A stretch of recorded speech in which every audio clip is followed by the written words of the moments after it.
انا رقيه من اكادير. سميتي فردوس من كازا. معكم حنان من مدينة اليوسفية.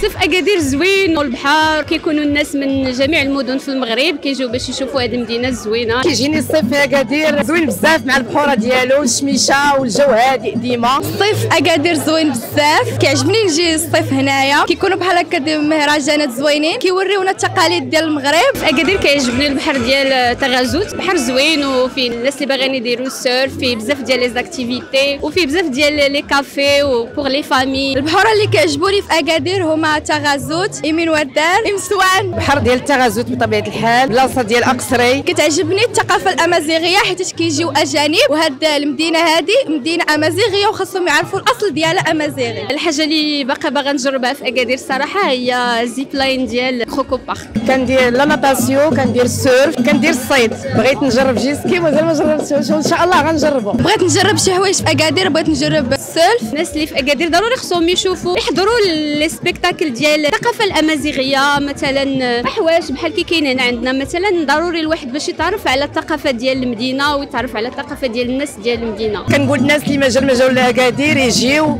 مرحبا بهم، راه مدينه زوينه وغيعاودوا يجيو وغيعاودوا يجيو الا جاو. ما فيهاش شي حاجه كاع شي بلاصه اللي ما تعجبهمش. الناس اللي مازال ما جاوش لاكادير كنرحب بهم وتنقول لهم باللي ضروري خاصهم يجيو لاكادير. مدينه زوينه بزاف ومدينه صيفيه بالبحور ديالها بالناس ديالها وبالثقافه ديالها، يعني الناس خصهم يجيو باش يشوفوا هذه المدينه حيت زوينه والميريت. بغيت نقول الناس اللي باقي ما جاوش اكادير جيو، مدينه زوينه بزاف وغتعرفوا حاجات زوينين بزاف على التقاليد المغربيه والامازيغيه، وكنصحكم تجيو ومرحبا بكم في اكادير. انجوي اكادير سوس ماسه.